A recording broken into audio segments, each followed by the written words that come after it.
Tonight, ideas to tackle the province's housing shortage. We do have to get foreign workers. We need more people in Canada. Very hopeful that the government will listen and try to put in some of these supports that we know will help. New builds keep popping up across the province, but how's the home construction industry doing and what measures are needed to help solve the housing crisis? I'll have that coming up. We're elated here in this town and here in this council chambers where I'm to today. The winds have blown in favor of 4 of the 9 companies hoping to develop green hydrogen projects in this province. Up next, Crown land applications and environmental assessments. That story coming up. I figured first it was a ticket, but it was actually just a warning. You know, there will be a financial fine when we roll out the water program. A traffic camera pilot project finishes up tomorrow in Paradise and Mount Pearl. But what does that mean for people who already got speeding notices in the mail, and when do the real tickets arrive? More on that coming up. This is CBC Here and Now.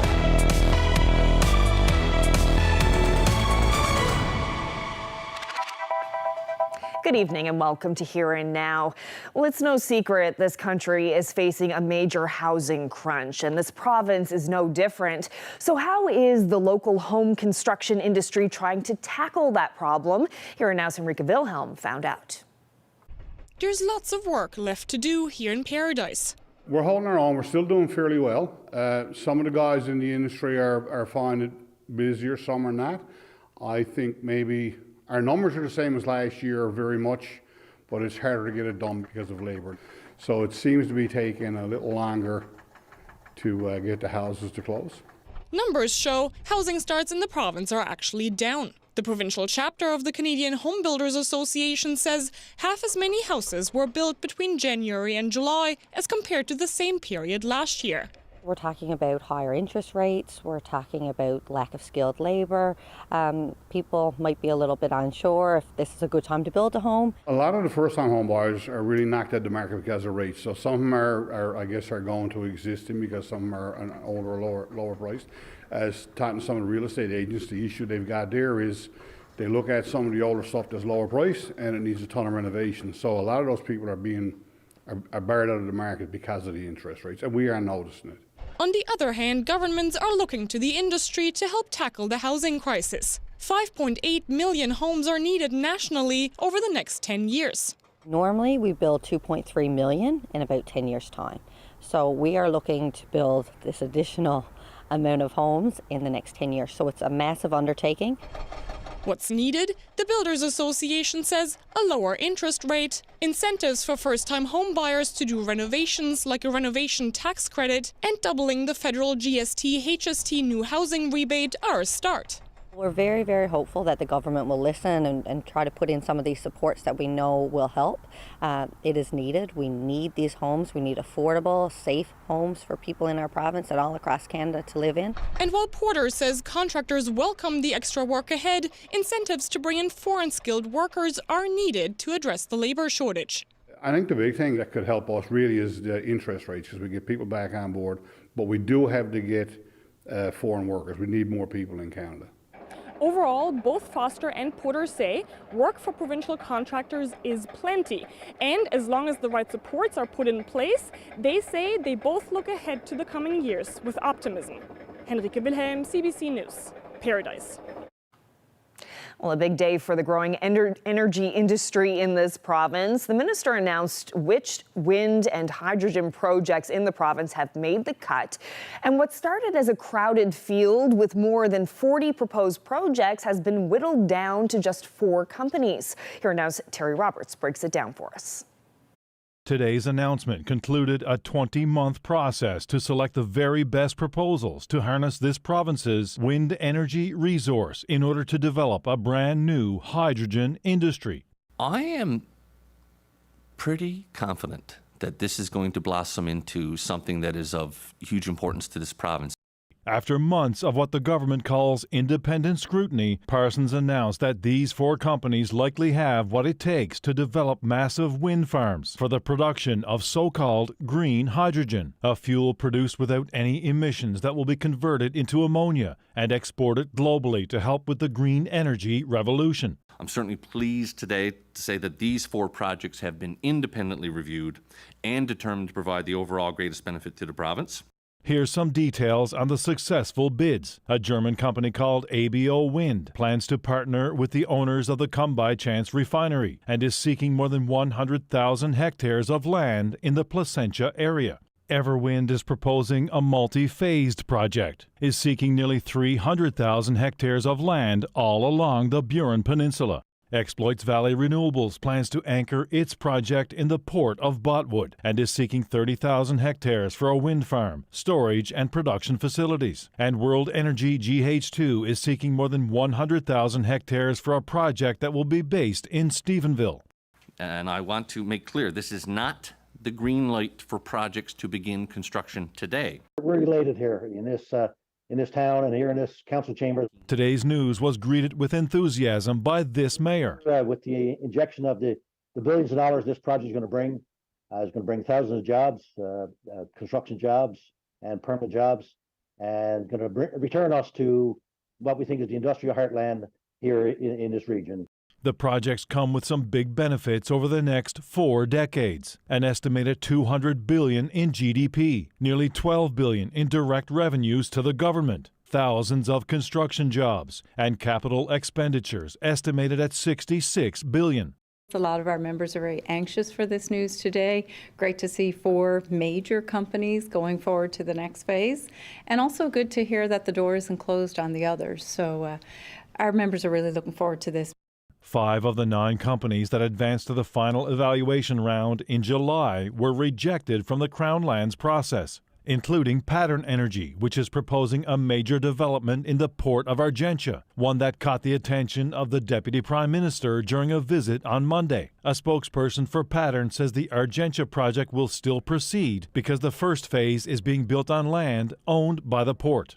Even with unsuccessful proponents today, we're going to continue to work with them to see if there's other opportunities here in the province at a later time. The 4 successful bidders can now begin applying for public land, more than 500,000 hectares in total. An environmental assessment process will also be required. The bidders have 18 months to get their applications going. Terry Roberts, CBC News, St. John's.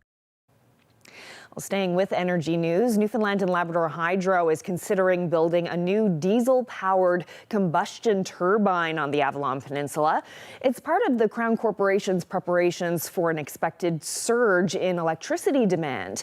CBC Radio Canada is reporting on documents submitted to the Public Utilities Board, which say the new power plants could generate as much electricity as the Holyrood Thermal Generation Station.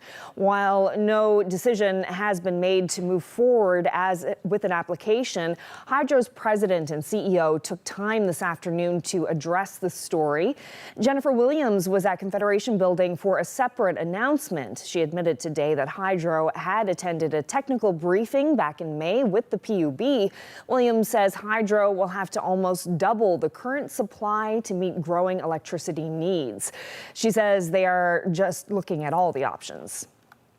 So as part of that process, we are certainly learning from all the lessons of the past and wanting to make sure we are as transparent as possible with all of the studies, with all of the options that we should be considering, and doing all of this in front of the Public Utilities Board. So the reporting that is there today, which is certainly, I think, causing some concern for some folks, it infers that we are planning to replace Holyrood with gas turbines, and that's simply not accurate. What we are doing is we are looking at all possible options for future supply of what's coming for us. And when it comes to the option of fuel-powered combustion turbines, you see this across the country, that utilities generally use these kinds of facilities for peaking or emergency backup. And it is something that the Public Utilities Board have asked us to examine, and we want to examine that as well. Is it an option that utilities do use? Cost is an issue. Reliability is an issue. So we have to examine this but I wouldn't suggest at all that it's accurate that we are planning on replacing wholly with combustion turbines. It's easy to say we shouldn't be looking at diesel, but I also think that we have to look at the facts as we find them and deal with the big issue that I increasingly and always concerned with is reliability. So we can talk about renewable sources. So again, I defer to Newfoundland and Labrador Hydro for a lot of these conversations. Is one that we have to have again. I mean, power usage, when we look at, again, not a Newfoundland and Labrador issue, but I know like there's a lot of back and forth between the PUB and Hydro and what to do next. So like I say, I'm not saying I'm completely against it. Obviously, it doesn't sound like what we want to do, but I think at some stage we need to make the decision, move forward, because people, again, want to have reliability. And we'll hear more from NL Hydro President and CEO Jennifer Williams coming up in about 20 minutes on Here and Now. Well, there's movement tonight on a plan to build a larger shelter in Happy Valley Goose Bay. The Nunatsiavut government announced this morning that it's agreed to run the new facility. The Indigenous government already operates this building. The housing hub is the current homeless shelter in the town, but it's not big enough to keep up with demand. Now, not everyone agrees with the plan for the new facility. There are signs posted at the site of the new building. Some residents say the money could be better spent, and they feel the facility should include addictions treatment programs and detox. There's no timeline on when the new shelter will be built. The province's health department says 4 more people have died from COVID-19. 3 of the deaths were people aged 80 or over, while the other was a person in their 60s. In total, 360 people have died since the start of the pandemic in March of 2020. 33 people were also hospitalized during the latest reporting period, with 6 of them requiring critical care.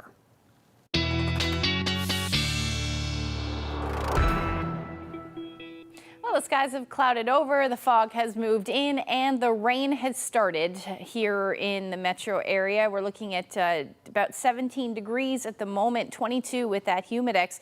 We are just going to see the temperatures climbing as we head through the night tonight. Also, the humidity levels climbing as well. Those winds out of the south around 46 kilometers per hour. That is why we will see these temperatures warming up.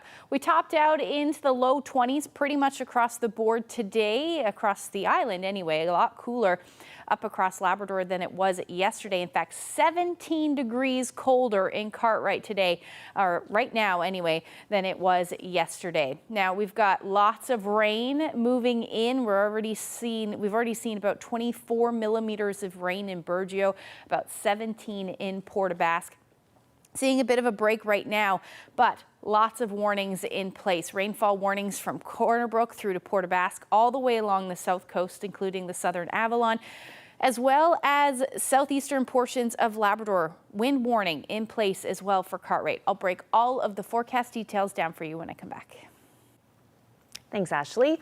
Well, a community center in Corner Brook gave out over 100 backpacks today. The Vine Place Community Center staff has been busy packing these school bags with supplies for students of all grades. The Stuff the Backpack program started in 2018 with community members and businesses donating up to $5,000 worth of notebooks, pens, and glue sticks. 105 students received new backpacks along with all their supplies during the pickup today. The executive director says the need has certainly grown a lot this school year. Money is not going as far as it used to be, and families that say pre-COVID that were not low income probably are now, just because of increasing gas, food, again, school supplies, all that adds up, and families that weren't struggling probably are more so now, particularly as these next couple of years come along and, we struggle to get inflation under control. Well, a traffic camera pilot project is finishing up in Paradise and Mount Pearl tomorrow. Government has been sending out what it calls speed detection notices in the mail. Here now, Sarah Blackmore explains. Aaron Bennett got this letter in the mail yesterday, one that looked a lot like a speeding ticket, except upon closer inspection, he saw it was just a notice from the city of Mount Pearl saying he was photographed speeding. There would be no penalty, at least for now. It was a notice about speeding on a street in Mount Pearl, telling me what my speed was. I figured first it was a ticket, but it was actually just a warning per se, and I was a little bit surprised. It's all a part of a pilot project the government launched in Mount Pearl and Paradise at the beginning of the summer. The idea was to test the cameras now before they start using them to issue real tickets in the future. If anyone sped on those locations, they would have gotten a speed detection notice in the mail. So a piece of paper, it might have looked like what they might have imagined a ticket might look like. It's not a ticket right now yet. But Bennett has some questions about the project's logistics. I think there's a lot of gray areas, is the vehicle registered to a personal person? Is it registered to a company? In which, it could be a test drive, it could be someone's family member, it could be a loved one, the real owner, who is registered to with the, Department of Motor Vehicle. Are they out of town? They're not even in the vehicle. Sarah Studley says people won't have to worry about demerits on their license from a traffic camera ticket, but speeders can expect a fine when the cameras are up and rolling for good.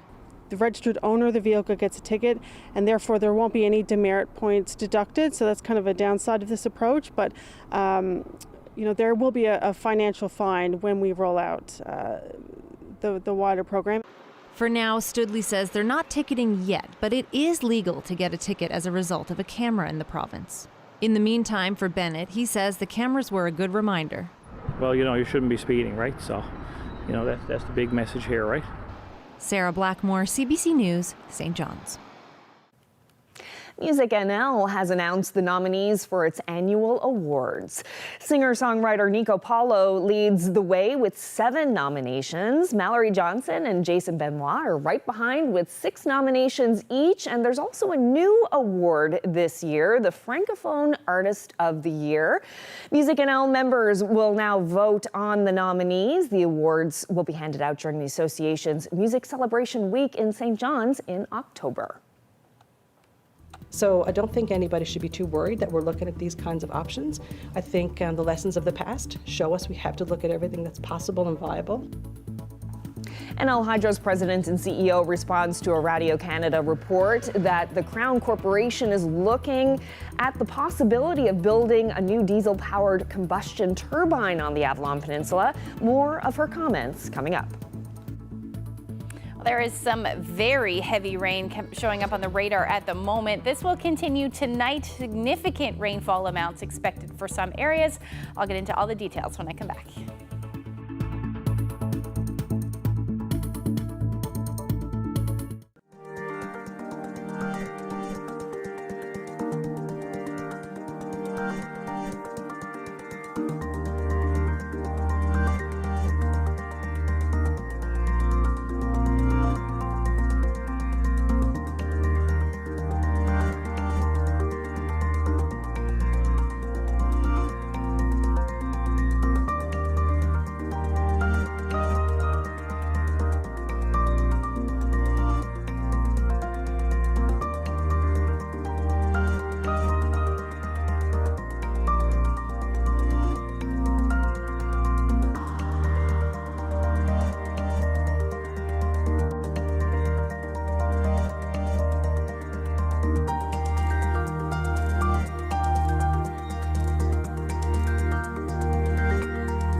Well, time for a look at the weather and lots of rain coming to the province. Yep, certainly. We've been talking a lot about it through the week and into even last week about what effects Hurricane Franklin would have on us. Really no direct influence, because if we take a look at what's going to happen over the next couple of days, here's Hurricane Franklin now. Still a Category 2 hurricane, so it has weakened a little bit. It is just north of Bermuda at the moment. That track still going to be well south of Newfoundland. Still pretty hard to predict at this point. There's still quite a bit of disagreement on the storm, but it does look like the track is kind of slowing down. So even by Saturday into Sunday, we're still going to see that tracking well south of the province. Like I said, no direct influence. However, because the hurricane tends to bring lots of high seas with it, it does look like we are going to see some of those make their way towards the island, especially starting tomorrow morning. We're going to see those seas building to about 3, maybe even 4 meters along southern areas of the island as well as eastern areas through Thursday, even into Friday, and eventually we'll see them abate a little bit as we head through the weekend. But we are still going to see a little bit of influence from it, and it's all the moisture that is associated with. So we've got an area of low pressure not associated with Franklin at all, but it is drawing in some of that tropical moisture. And as we head through to tomorrow, well, even tonight, you can see some of that moisture there. But into tomorrow, as that area of low pressure moves north, we will see some of that moisture. Another thing we'll notice is it's going to be fairly humid through the night tonight and into tomorrow, especially for the island. Rainfall warnings are in place up across Labrador from Eagle River through to Cartwright down along the Strait. Most of the northern peninsula and Gros Morne is under a special weather statement, and then the rainfall warnings start again. Corner Brook through to Port aux Basques all along the southern areas of the island. The other thing to note, winds not overly impressive with this area of low pressure. However, Cartwright is under a wind warning, and we're going to see those winds pick up tonight for the south and really eastern areas of the island. We could be talking about gusts between 60, maybe 70. Exposed areas may see about 80 kilometers per hour. That will continue through at least the first half of Thursday, and then they'll ease off a little bit. But then the winds really start to pick up, especially in that Cartwright area, where we could be talking about gusts between 80, maybe even 100. And in exposed areas, we may see higher than that. So that combined with the rain, it is not going to be a very nice day tomorrow, especially towards the coast. By the time we get into the weekend, things actually look pretty nice. So right now, here's a live satellite and radar picture. You can see lots of moisture over the maritime provinces, and that is currently heading already seeing some of that rain for the island. Here's the latest radar picture. Lots of heavy rain for pretty much the Canaveral Peninsula, Burin Peninsula, and even parts of southern Avalon. A little bit of a break now for the Port aux Basques area, or at least the southwestern portion, but it does look like some rain will move right back in, or heavy rain will move right back in as we head through the 9 or 10 o'clock hour tonight. Some of these rainfall rates as high as 10, maybe 15 millimeters per hour. Said a little bit earlier, already seen about 24 millimeters in the Burgeo area. So expecting these rainfall amounts to continue, these higher rainfall amounts to continue through the night. Up across Labrador as well. Significant rainfall amounts expected for you too as we head into tomorrow morning. You're going to see that heavy rain, a bit of a break for the western portion, but the eastern half of the island is going to continue to see that rain. And some of this will actually be accompanied by some thunderstorms as well, especially along the southern area. So it could enhance some of those rainfall amounts as well.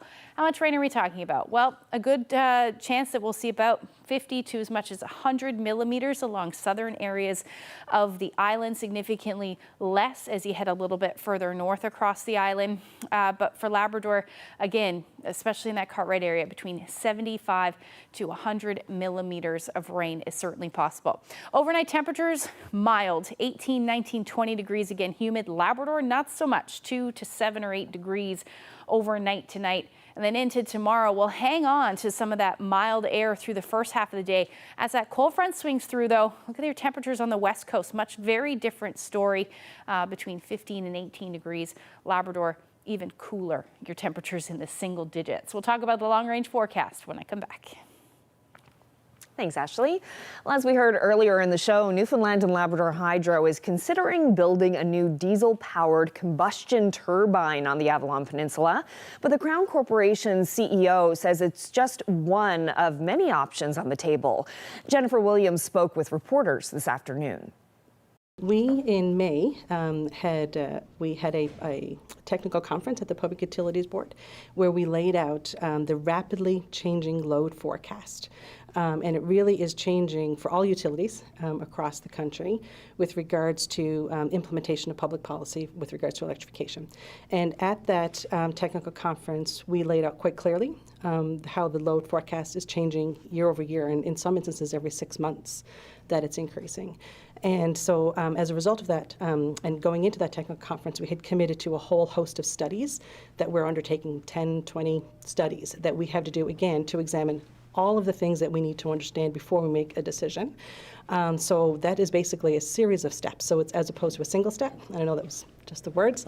We are taking many steps to fill out the regulatory record to make sure we are making the right decisions for how we can supply what's coming. But the other point to remember is, this is a set of decisions that's going to happen over the coming decades. This is not one decision, we're one and done. We're going to be making a series of decisions over the coming 10, 20 years in order to have the supply available for customers. So just to be clear, if a new gas turbine were to be built, would it be a peaker plant as Holyrood is now?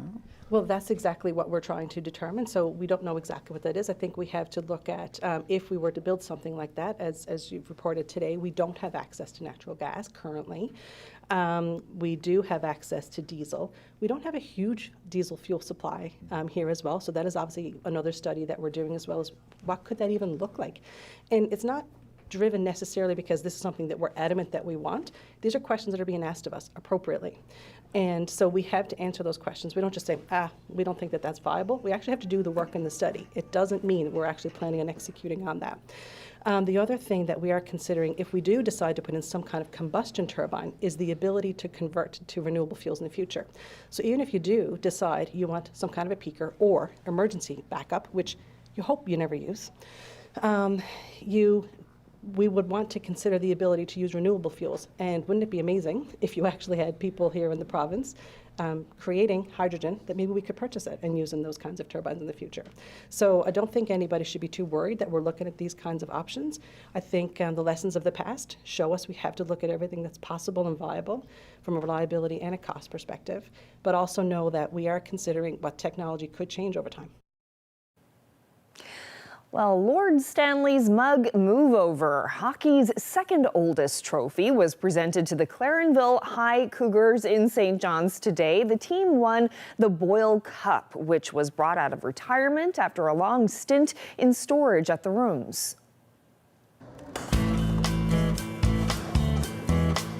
I mean, it's a really cool experience for sure. I mean, second oldest hockey trophy in North America next to the Stanley Cup, so I mean, unless you're going to win Stanley Cup sometime in your life, there's not much more you can win, really.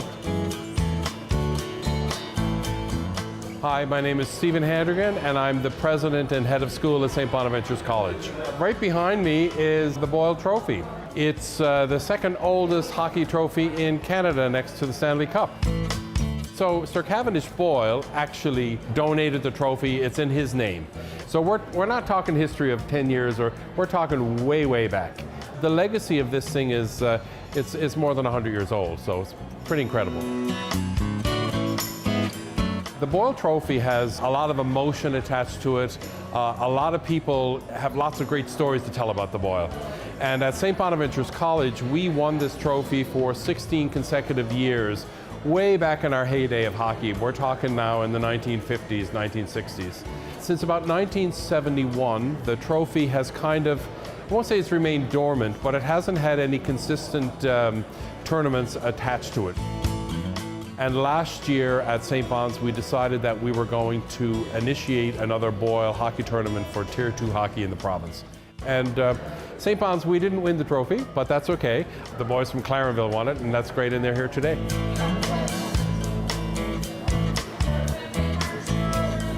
So I'm John Park, play defense, wore the C for the team this year. I'm Noah Price. I'm the assistant captain and I play center, and I'm a senior on this team. This is actually the first year we've ever had a high school team. I think it's the first year Clanville has had a high school team in maybe 20, 30 years actually. So that was really cool for sure. Sucks it was my last year, but definitely better to get to play it once than never. You are part of Newfoundland history now, here at the rooms. Your names are on that trophy, they're never going away, and your children's children will come in one day and say, my grandfather was on that trophy back in 2023, all them years ago. Well, it's obviously a very special feeling, like winning something so deeply rooted in our hockey culture here in Newfoundland especially, and throughout Canada and North America. Obviously, it's not every day we get a chance to compete for such a trophy of high caliber. We're extremely grateful that we had the opportunity to play for this magnificent trophy here behind us. Come and knock on our door. Come and knock on our door. Oh, what an idea. That looks like so much fun. And I'm like, I wonder if that would work around here. So I put it out there and I had a bunch of people say, yeah, like we'd love to do this. Well, a few fans of Three's Company put together a very unique pub crawl in Twilling Gate over the weekend. We'll chat with the organizer of the Mrs. Roper event after the break.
Well,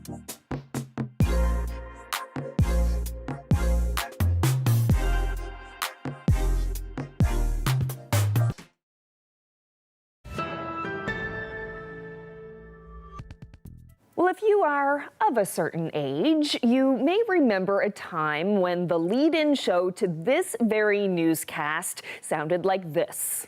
Come and knock on our door. Come and knock on our door. We've been waiting for you. We've been waiting for you. Yes, the beloved late 70s, early 80s sitcom Three's Company was a supper-time staple for many households in this province. And over the years, one character in particular has become an unlikely fashion icon. I'm talking about Mrs. Roper. How times change. That unmistakable style has inspired Halloween costumes and, more recently, a Mrs. Roper-themed pub crawl. Yes, it's a trend that has now come to this province. And joining me now from Twillingate is the organizer of one such event, Julie Canuel. Thank you so much for being here. Oh, you're so welcome. I'm so happy to be here. Well, first of all, for those who aren't familiar with the character of Mrs. Roper, who is she? Oh, well, she was the landlord's wife on Three's Company. She had her own style. She had such a personality. And the exchange between her and Stanley were the funniest things ever. So yeah, she's totally iconic. You recently held a Mrs. Roper pub crawl in Twillingate, and it looks like you had a really good turnout. It looked like you had a lot of fun. Can you tell us how that event came about? Well, one day I was looking through Facebook at night, not just watching TV, and then I came across these people all dressed up like Mrs. Roper, and I saw that was going on in San Diego. And I'm like, oh, what an idea. That looks like so much fun. And I'm like, I wonder if that would work around here. So I put it out there, and I had a bunch of people say, yeah, like, we'd love to do this. And so I decided to organize it. It is a trend that has cropped up in other cities. What do you think the appeal is of doing this? Why is a Mrs. Roper-themed pub crawl popular? It's something for people to get together. I think after COVID and all this stuff, like, people need this togetherness, to be together and have fun and finally feel free a bit. Mm-hmm. I don't know, for me, like, that felt like that. And a lot of the locals, actually, that's who came. It was not the tourists, it was mostly locals, and everybody was happy. And one thing that I noticed, like, we had people with social anxiety, and just the fact that they wore a costume and all that anxiety, like, it kind of faded away, and they had a great time, and it was magical. Three's Company, when I hear that theme song, the nostalgia just flows. It really brings me back to that time when I was young and supper time with that show coming on. What does Three's Company mean to you?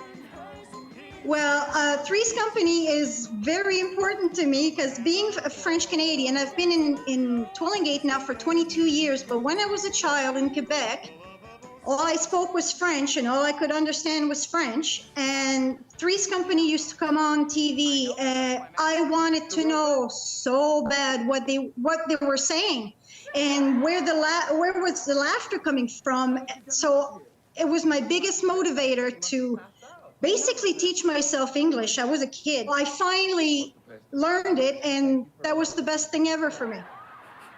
Do you hope that, this kind of event might help introduce that show to another generation? And I know, some of the character portrayals in Three's Company are a tad problematic for these modern times, but still, do you hope that it introduces this show to another generation?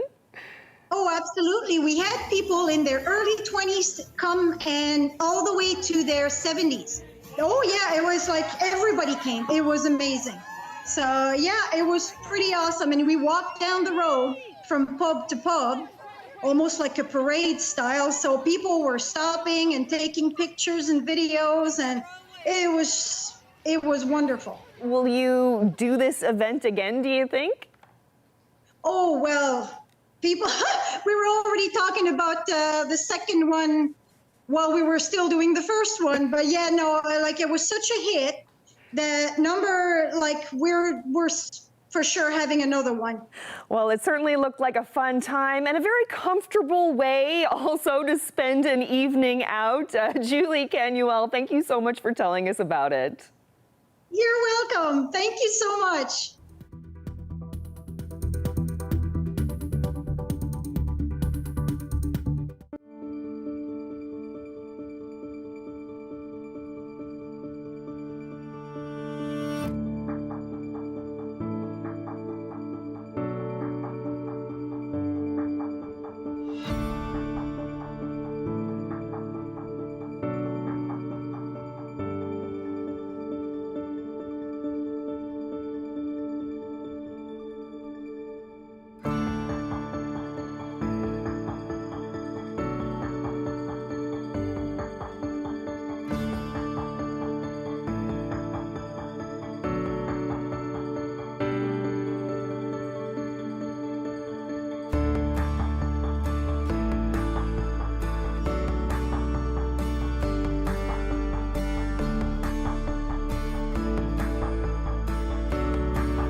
We are continuing our repurposed series tonight in Lewisport. That's where a former Salvation Army church has become a private home, as well as a welcoming space for up-and-coming musicians to record and perform. Have a look. Hi, my name is Dean Stairs, and I own/live/operate the Citadel House.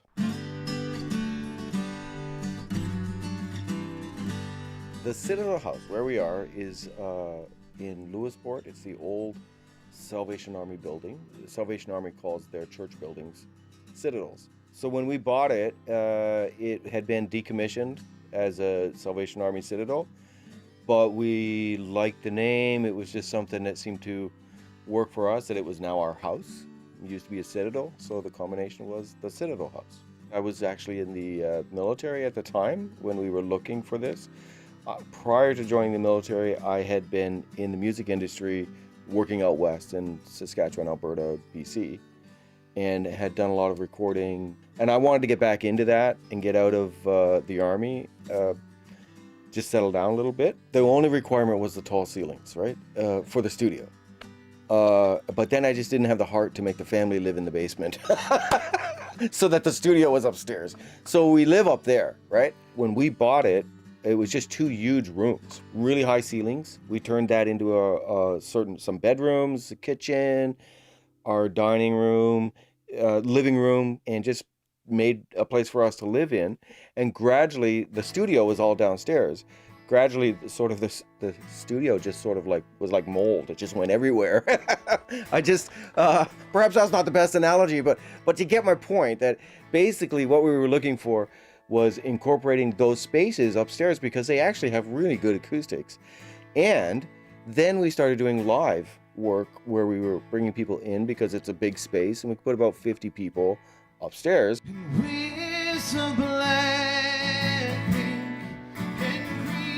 Showers.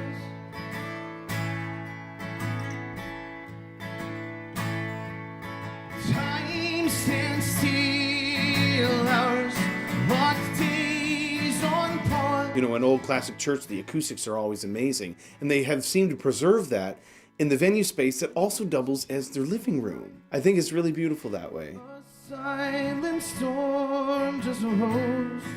It gives it a real nice home, family vibe, which sometimes is lost, like with the chaos of social media and like cell phones and stuff like that. So it's nice to have something that feels like homegrown and like wholesome. It's almost like the equivalent of having like Nan's Sunday dinner, right? I don't know, does that make sense? Smells that tickle nose. Clouds crying pink rose. It provides like a beautiful artistic experience for the town. It gives artists another place to stop and play while they're touring through Newfoundland. They don't have to skip over Lewisport. They can do a gig in Grand Falls. They can do then the next night Lewisport, Gander. So there is like this beautiful circuit of like venues for touring artists on and off the island to come here and strut their stuff in front of, you know, a well-built built-in audience. Together they fall. No landing will stall. This is the reign of the rose. We've worked with Earl and Coffin. We started working with them when they came to do a live show, and it turned into a nationally recognized album. Do that dance called the Mardi Gras. Come on, mama, do that dance for me. We worked with Rosemary Lawton, Terry Penny, Christian House, Adam Baxter, Cassidy Rich. Must be so clear from your platform way up there. We offer the opportunity to be in a great space and record. We try and make it a true partnership where they provide their skill set, we provide our skill set, we provide our experience and the things that we've done in the industry and some of the networks that we have. And the whole goal behind this is to help someone to work within the music industry and live in rural Newfoundland. Shouting louder doesn't make you right. Big and smarter doesn't make you light. All you are is me.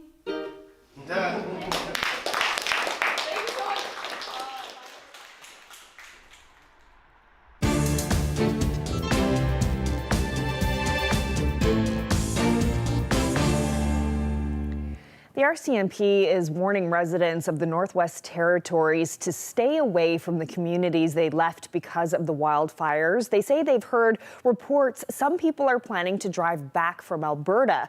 The Premier of the Northwest Territories visited an evacuation center in Edmonton and had this message for people who want to get home. As soon as it's safe to go home, as soon as the fire's in control, then it will take about 4 or 5 days at least. We need to make sure that the power, the sewer, the airports, the hospitals, all that infrastructure, grocery stores, gas stations are functioning first, and then we'll bring people home. Nearly 70% of the territory's population of around 45,000 has sought refuge in Alberta and beyond. The province has extended its state of emergency until September 11th. Well, Russian officials say at least 6 regions were targeted in waves of Ukrainian drone attacks overnight. Several areas within 200 kilometers of Moscow were hit, and state media reports 4 military transport planes were damaged at an airport near the Russia-Estonia border. Social media videos show smoke billowing over the joint civilian military airport about 700 kilometers north of Ukraine. There are no reports of injuries. Ukrainian officials have not commented, but say Russia hit Kyiv with drones and missiles during the night in a massive combined attack. 2 people were killed.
Okay, so before we get to our weather, let's talk about Hurricane Adalia. It made landfall in Florida this morning as a Category 3 storm. It's since been downgraded to a Category 1 and has moved on to Georgia.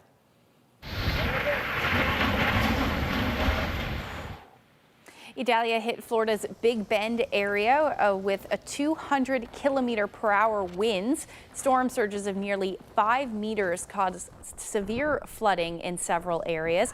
And this is the strongest storm to hit the region in more than 125 years. Hundreds of thousands of people have been left without power. Other damage is still being tallied. The storm is being blamed for 2 weather-related traffic deaths, and Adalia is expected to continue moving north and east and will likely clip the Carolinas overnight. Wow, just incredible footage. My goodness, what a vicious storm. Yeah, for sure. And it intensified fairly quickly as well over the last couple of days. And then, yeah, Category 3, Category 4 even as it approached. So wow. Incredible. I guess we're pretty lucky that Franklin stayed away. Yes, definitely. And, you know, the rain that we're seeing now or will see tonight and into tomorrow will eventually clear, which is nice, leaving, you know, it's a long weekend this weekend for most of us. Let's take a look at what's going on as we head into that long weekend. So there's that area of low pressure that is tapping into some of the tropical moisture. But so that's Thursday evening. We should say goodbye to most of the rain by the time we get into Friday morning. Still a chance of a few showers lingering along the west coast, certainly up across Labrador with another system moving through, but we are going to see some clearing in behind that. A beautiful Friday for most of the island. Labrador still looking at that chance of some showers, but eventually that will clear. Temperatures are going to be much cooler as we tumble essentially into the first day of September. You know, we often think about fall as we head into September, even though it doesn't officially arrive until the end, but we are looking at temperatures between 15, 16, 17 degrees for most up across Labrador, between 12 and 15 as the day goes on. Saturday, though, we're going to go right back to summer-like weather. Temperatures will climb. We're looking at lots of sunshine through the day on Saturday as well across the island. Temperatures will generally be between 19 to 22 degrees up across Labrador, still hanging on to some of that colder air, especially towards northern portions of Labrador, around 10 degrees for those of you in Nain. Otherwise, we'll be hovering around 16 to 20 degrees across the rest of the big land. And again, you're looking at that chance of showers through the day on Saturday. Towards the coast, few peaks of sun, and the western portion of Labrador will sit or will see some periods of sun and cloud through the day. And this is generally going to continue, this trend of warmer temperatures, sunshine even Sunday into Monday. So the long weekend looking pretty spectacular so far. 22 degrees by Sunday. Monday, 21. Overnight lows back into the 12 to 16 degree range, which is lovely. And then for central Newfoundland, look at that. Whole lot of sunshine. Friday, Saturday, Sunday, Monday. Temperatures even between 22 and 23 degrees through the day. And our overnight lows between 13 and 16 degrees.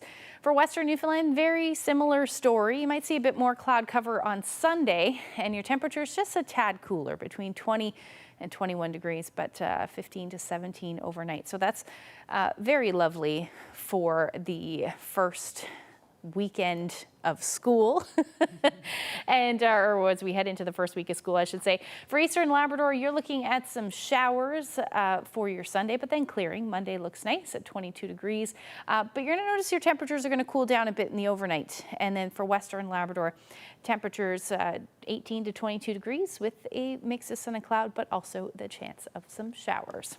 This photo. Oh, this is gorgeous. Looks like tracks in the sky. This is last night's sunset.